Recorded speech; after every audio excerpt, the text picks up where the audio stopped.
Allahu Akbar, Allahu Akbar, Allahu Akbar, Allahu Akbar, Allahu Akbar, Allahu Akbar, Allahu Akbar, Allahu Akbar, Allahu Akbar, Allahu Akbar kabira walhamdulillahi katsira wa subhanallahi bukratan wa asila. La ilaha illallah wallahu akbar. Allahu akbar walillahil hamd.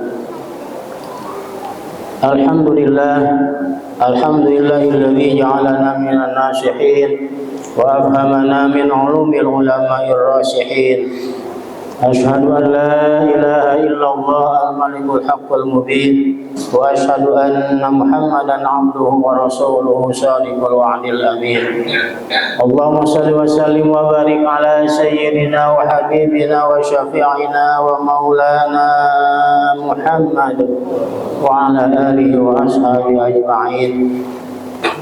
Amma ba'du fa ya ayyuhan nas usikum wa nafsi bi taqwallah faqad fazal muttaqun. Kama qala ta'ala fil Qur'anil Karim wa huwa asdaqul qailin. A'udzu billahi minasy syaithanir rajim. Bismillahirrahmanirrahim. Ya ayyuhalladzina amanu taqullaha haqqa tuqatih wa la tamutunna illa wa antum muslimun. Hadirin kaum muslimin wal muslimat jamaah salat Idul Fitri yang dirahmati Allah Subhanahu wa taala.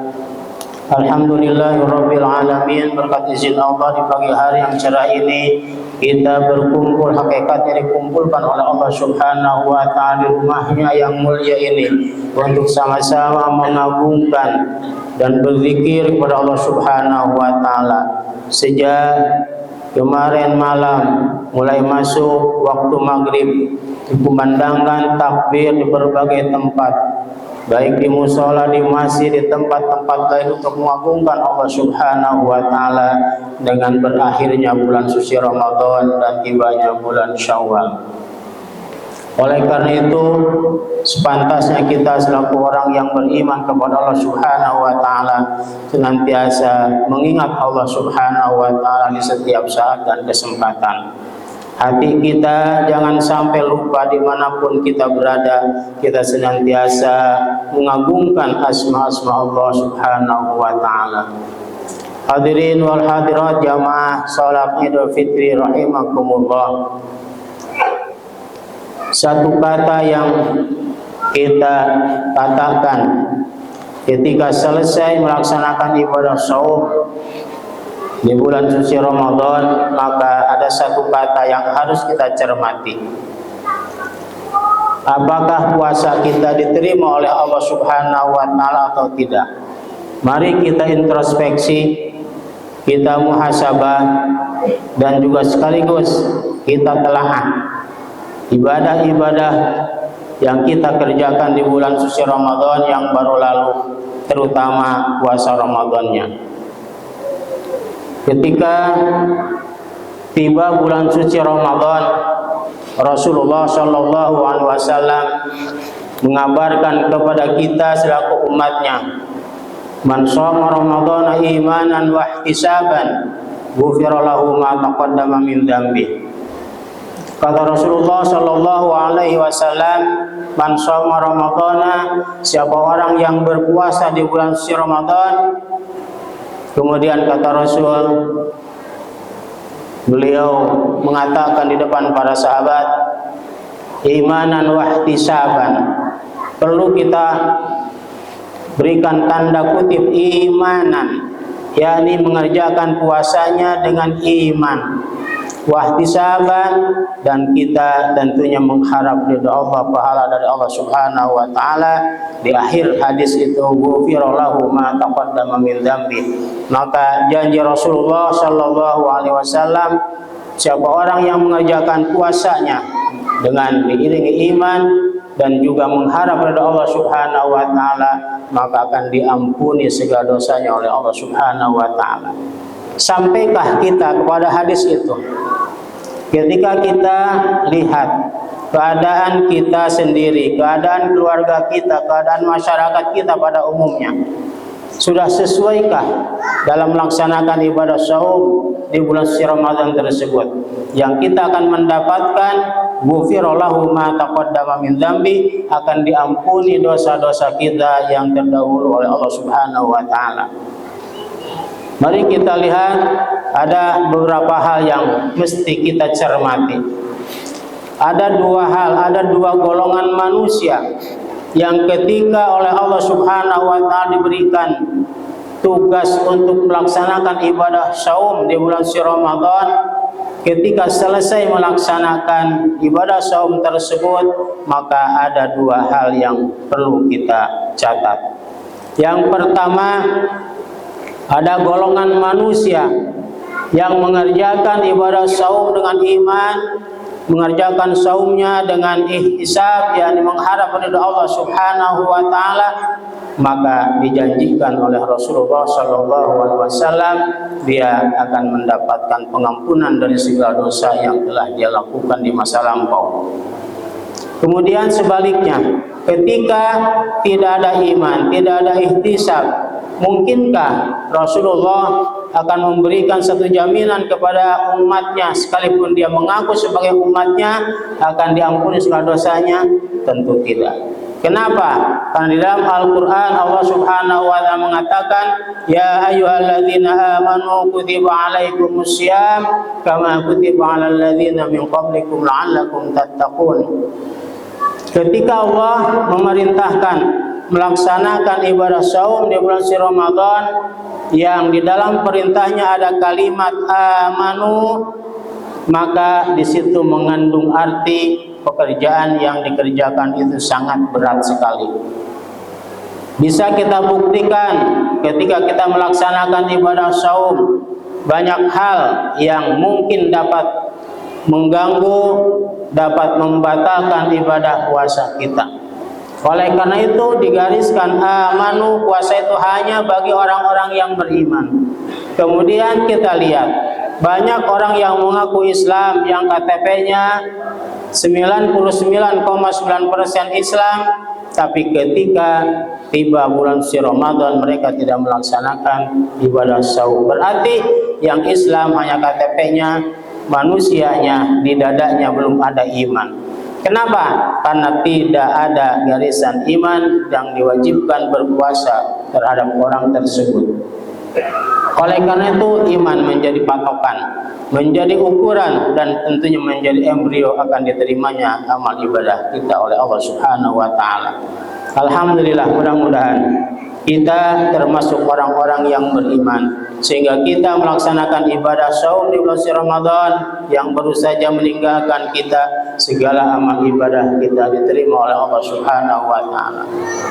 Yang kedua, ketika ada perintah Allah yang diawali dengan amanu, itu menunjukkan pahalanya sangat besar sekali. Pahala puasa menandingi pahala-pahala yang lain, sehingga dijanjikan oleh Rasulullah SAW pertama atau hari pertama, 10 awal pertama itu adalah akan memberikan rahmat Allah Subhanahu wa taala kepada orang yang melaksanakan saum tersebut. Artinya apa? Artinya rahmat Allah itu mahal. Seseorang bisa diberikan rahmat oleh Allah apabila dia beriman. Kemudian setelah beriman dia melaksanakan puasa di bulan suci Ramadan dengan syarat rukunnya yang sudah ditentukan oleh syariat Islam. Kemudian ketika dia melaksanakan puasa, maka 10 hari pertama dia akan diberikan rahmat oleh Allah Subhanahu wa taala. Dan mahalnya rahmat itu adalah dijadikan oleh Rasulullah SAW, orang yang diberikan rahmat oleh Allah maka dia dijamin akan masuk surga. Kenapa? Karena ada dua hal. Seseorang akan dimasukkan ke dalam surganya Allah Subhanahu wa taala. Pertama yaitu dengan rahmatnya Allah Subhanahu wa taala. Sebanyak apapun amalia ubudiyah seseorang, tanpa diberikan rahmat oleh Allah maka dia tidak akan masuk ke dalam surganya Allah Subhanahu wa taala. Jadi rahmat itu mahal sekali.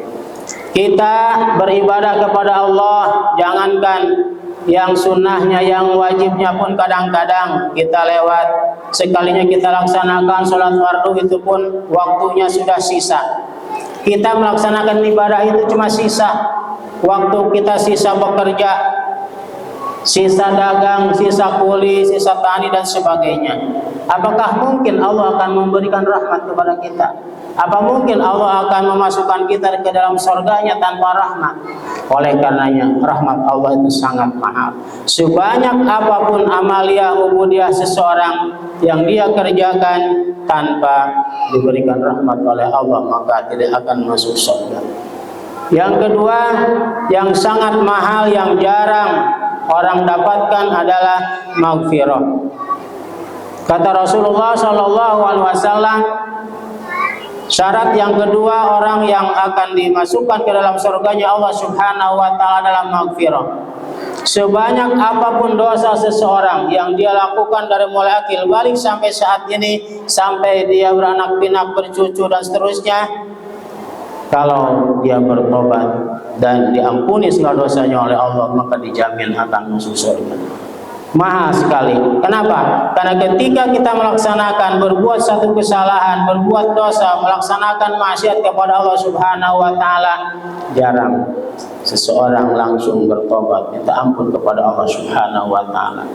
Oleh karenanya, maghfirah, pengampunan dari Allah adalah hal yang sangat mahal, yang oleh Allah akan diberikan kepada orang-orang yang taubatan nasuha, yang betul-betul taubat karena Allah dengan syarat rukun taubat yang sudah diajarkan oleh baginda Rasulullah sallallahu alaihi wasallam. Dengan bulan suci Ramadan ini, insya Allah Allah sudah menjanjikan kedua hal tersebut. yakni 10 hari pertama Allah memberikan rahmat kepada kita semua, insya Allah, amin ya rabbal alamin. Kemudian 10 hari kedua Allah akan memberikan maghfirah kepada kita, yakni pengampunan. Jadi dengan melaksanakan saum di bulan suci Ramadan, sekaligus Allah akan memberikan rahmat dan maghfirahnya kepada kita. Itu adalah merupakan satu kunci surga yang kita miliki, insya Allah. Mudah-mudahan kita sudah punya kunci surga. Kemudian 10 ketiga, 10 akhir, yakni Allah akan memberikan jaminan itqu minan nar, yakni kita akan dibebaskan dari api neraka, insya Allah. Mudah-mudahan, amin ya rabbal alamin. Jadi dengan melaksanakan ibadah saum di bulan Ramadan yang diiringi dilengkapi dengan berbagai macam amaliyahnya, amalia yang sunnah, siangnya, malamnya kita laksanakan, kita kerjakan, insya Allah ketiga hal ini akan Allah berikan kepada kita, umat Nabi Muhammad sallallahu alaihi wasallam. Rahmatnya Allah berikan, maghfirahnya Allah berikan, kemudian bonus yang paling besar, yakni itqum minan nar, yakni kita akan dibebaskan dari api neraka. Pada saat ini, pada hari ini, pada detik ini, Allah sudah membebaskan kita dari api neraka, amin ya rabbal alamin. Hari ini, menit ini, detik ini, Allah sudah mengampuni segala dosa-dosa kita. Oleh karenanya kita jangan berbuat hal-hal yang dilarang oleh syariat Islam. Jangan sekali-kali kita melakukan hal-hal yang dapat menambah dan berbuat dosa kembali. Oleh karenanya kita senantiasa mohon kepada Allah Subhanahu wa taala agar Allah tetap memberikan hidayah kepada kita, amin ya rabbal alamin. Hadirin kaum muslimin jamaah salat Id yang dirahmati Allah Subhanahu wa taala. Kemudian kita evaluasi ibadah kita di bulan Ramadan, mulai dari puasanya, salat berjamaah setiap waktu dan seterusnya dan sebagainya. Kita evaluasi, sudahkah kita memenuhi syarat dan rukunnya yang sudah digariskan oleh syariat Islam yang diajarkan oleh baginda Rasulullah sallallahu alaihi wasallam. Kalau sudah sesuai dengan yang diajarkan oleh Rasulullah, jaminan-jaminan tadi insya Allah akan kita dapatkan. Tapi ketika kita melaksanakan ibadah saum di bulan Ramadan yang baru kita lalui tidak sesuai dengan syariat, tidak sesuai dengan perintah Rasulullah sallallahu alaihi wasallam, maka jangan harap rahmat dan maghfirah serta itqu minan nar akan kita raih. Oleh karenanya itu juga sangat penting kita evaluasi sejauh mana ibadah kita di bulan Ramadan. Kalau memang di bulan Ramadan hanya sekedar kita puasa saja, dikritik oleh Rasulullah SAW. Rasulullah mengkritik orang yang berpuasa. Apa kata Rasul? Kamin shaimin laisa lahu min siyami illa ju' wal athar. Kata Rasulullah, betapa banyak orang yang berpuasa tapi puasanya hasilnya hanya lapar dan haus saja. Apakah mungkin kita seperti itu? Wallahu a'lam. Hanya kita dan Allah yang tahu. Oleh karenanya kita tetap berusaha agar puasa kita diterima oleh Allah Subhanahu wa taala. Ini adalah satu bukti bahwa puasa itu memang sulit dan berat kita laksanakan, sehingga Allah memerintahkannya hanya kepada orang-orang yang beriman, bukan kepada orang Islam, tapi kepada orang-orang yang beriman. Oleh karenanya dengan beratnya ibadah puasa ini sungguh membawa bekas yang harus membekas dalam jiwa kita, diri kita, lahiriah dan batiniah kita. Ketika kita melaksanakan puasa, kita rajin ke masjid, kita rajin berjamaah, bahkan setiap waktu kita berjamaah. Bisakah kita melaksanakan seperti halnya kita laksanakan di bulan suci Ramadan? Kalau bisa, insya Allah jaminan-jaminan yang Allah berikan kepada kita akan tetap diberikan oleh Allah. Tapi ketika hal itu kita lupa, kita tidak pernah sama sekali ke masjid, bahkan sholat fardu aja di rumah, maka ibadah yang kita kerjakan di bulan Ramadan tidak membekas, tidak ada efeknya. Kemudian ketika kita melaksanakan ibadah shaum di Ramadan, kita rajin bertadarus membaca Al-Quran setiap saat, setiap waktu. Bisakah kita melaksanakan hal itu? Membaca Al-Quran kita dawamkan walaupun di rumah. Kalau bisa, insya Allah rahmat, maghfirah dan itqu minan nar akan tetap Allah berikan kepada kita. Tapi ketika itu hilang, ketika semua yang kita kerjakan di bulan Ramadan tidak kita kerjakan di bulan-bulan lain 11 bulan ke depan, maka jangan harap kita akan mendapatkan rahmat, maghfirah dan itqu minan nar.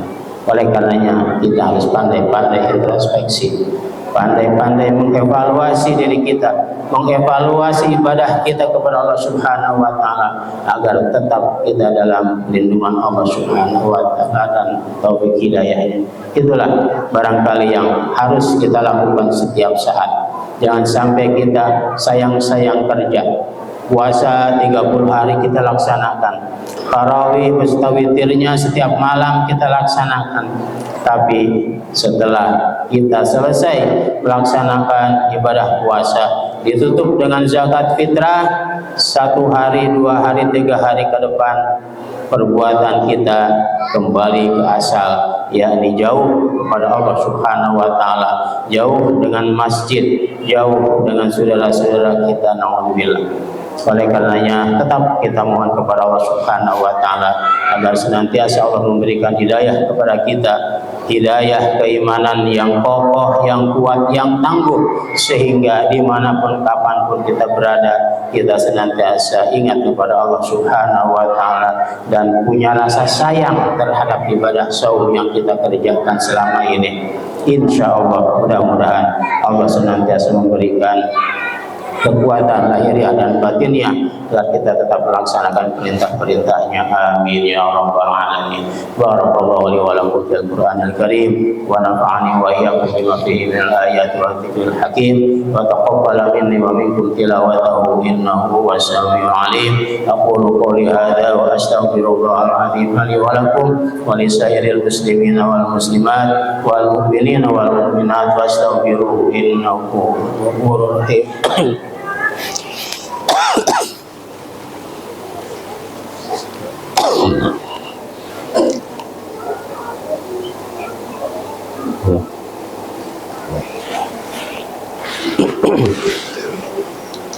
Allahu akbar, Allahu akbar, Allahu akbar, Allahu akbar, Allahu akbar, Allahu akbar, Allahu akbar, Allahu أكبر الله أكبر كبيرا والحمد لله كثيرا وسبحان الله بكرة وأصيلا لا إله إلا الله والله أكبر الله أكبر ولله الحمد الحمد لله رب العالمين والعاقبة للمتقين ولا عدوان إلا على الظالمين أشهد أن لا إله إلا الله وحده لا شريك له وأشهد أن محمدا عبده ورسوله لا نبي بعده اللهم صل وسلم وبارك على سيدنا وحبيبنا وشفيعنا ومولانا محمد وعلى آله وأصحابه أجمعين أما بعد فيا عباد الله أوصيكم ونفسي بتقوى الله فقد فاز المتقون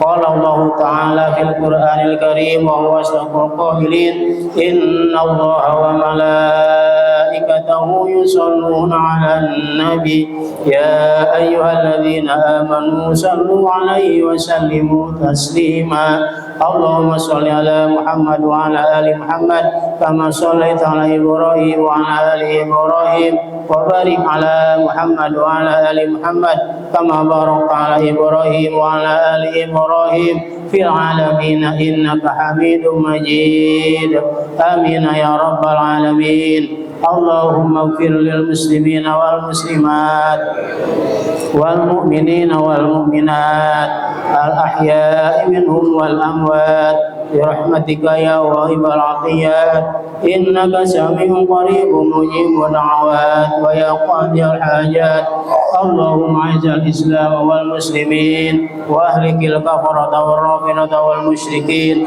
ودمر أعداءنا وأعداءك وأعداء الدين اللهم انصر جيوش المسلمين وآخر الموحدين واخذل من خذل المسلمين اللهم ربنا تقبل منا صلاتنا وصيامنا وقيامنا وركوعنا وسجودنا وقعودنا وتسبيحنا وتحميدنا وتعبدنا وتذكرنا برحمتك يا أرحم الراحمين ربنا هب لنا من أزواجنا وذرياتنا قرة أعين واجعلنا للمتقين إماما ربنا تقبل منا إنك أنت السميع العليم وتب علينا إنك أنت التواب الرحيم واهدنا ووفقنا إلى الحق وإلى طريق مستقيم ربنا آتنا في الدنيا حسنة وفي الآخرة حسنة وقنا عذاب النار عباد الله إن الله يأمر بالعدل والإحسان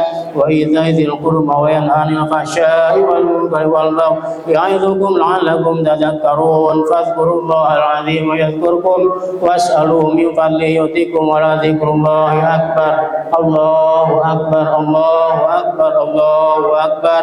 Kata terakhir Al-Fakir Khatib, mohon maaf lahir batin, semoga dosa-dosa kita diampuni oleh Allah Subhanahu wa taala. Wassalamualaikum warahmatullahi wabarakatuh.